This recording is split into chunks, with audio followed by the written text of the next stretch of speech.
What's up guys, Bloodshed here, bringing you the Monk starter build for Diablo 3 Season 15, Patch 261.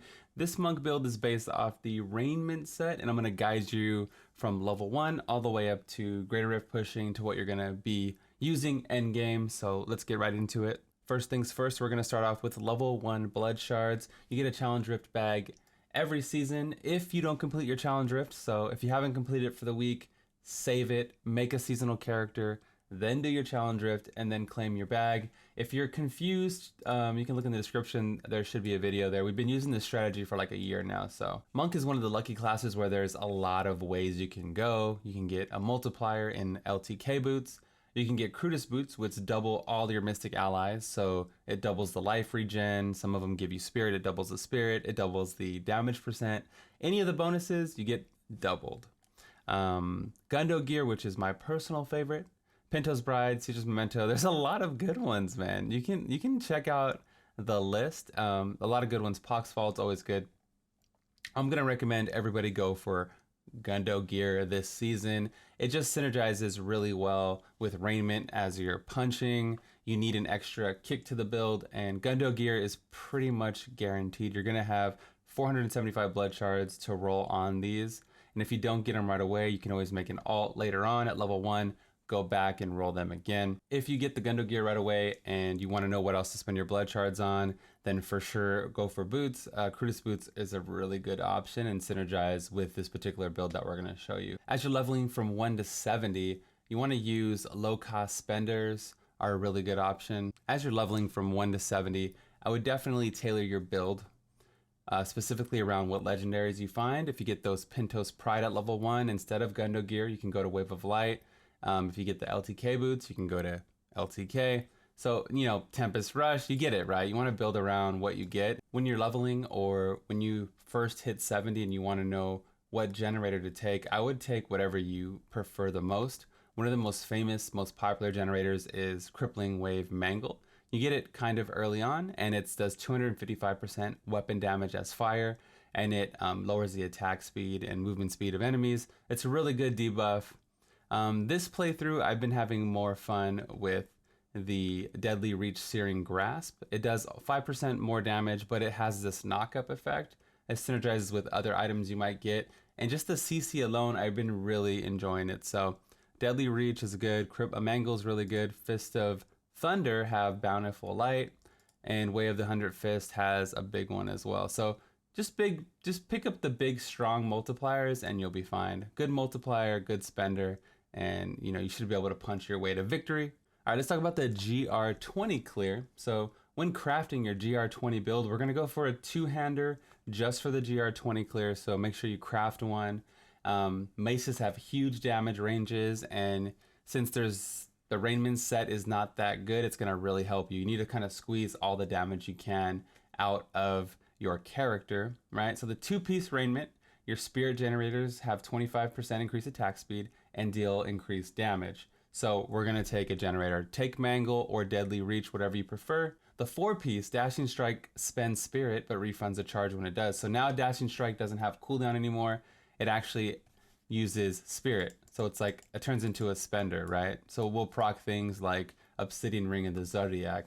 So the set doesn't do much for us. We get no survivability and we get minimal damage, but it is enough damage to pop Exploding Palm. So we're gonna really focus on EP. Hopefully you got Gundo gear at a low level, but even if you didn't, make a two-hander and you'll still get through the GR20 Rift, no problem, okay? And I'm stacking with main damage gems in my gear and RCR gem in the helmet. Take off all the Paragon from the build, nothing beneficial in the cube. Let's go ahead and run through a simulation of what it would look like for you next season.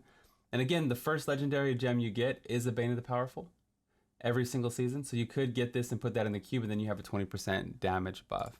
Now this isn't gonna win any speed competitions. This is just to get you to your 6-piece, which we'll get to the 6-piece, okay, at that time. So you wanna keep up Sweeping Winds. That's gonna generate spirit continuously and allow you to dash whenever you need to.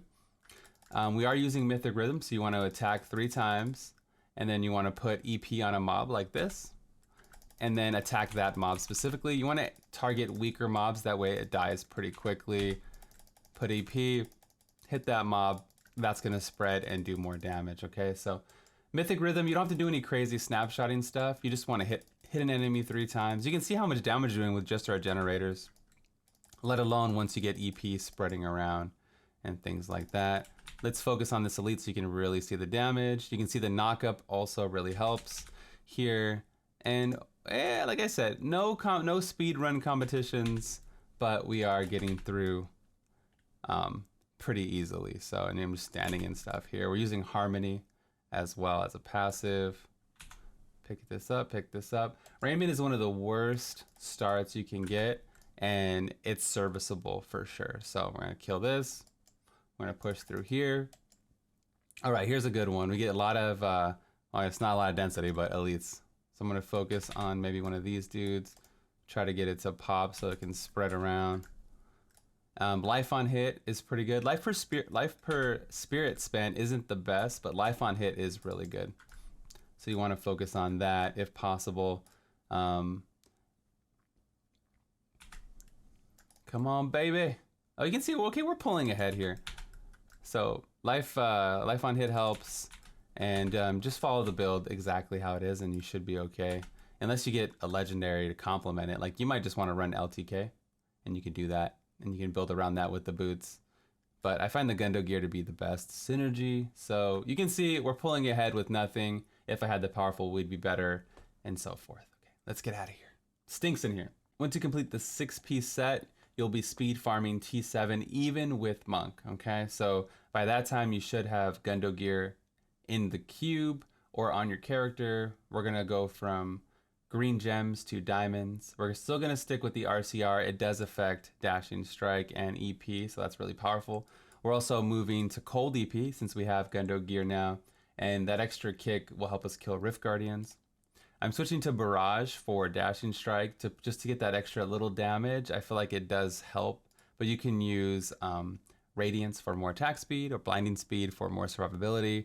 It's up to you. More movement speed for Way of the Falling Star. There's some really good runes with dashing strike. I'm switching from a two-hander to fist weapons. You can get some cool stuff on fist weapons like Maximum Spirit and Spirit Regeneration. Both are really good.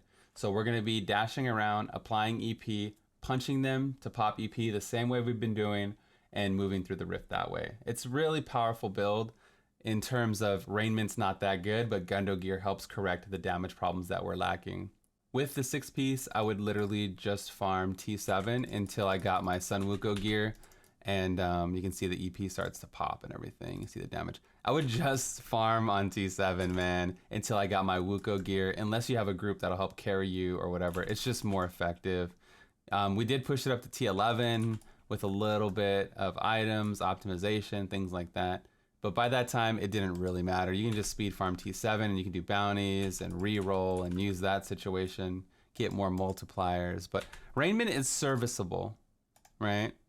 It's just not the best, okay? We're still kind of snapshotting and you just hit 3 times. 1, 2, 3, put EP, and then pop it.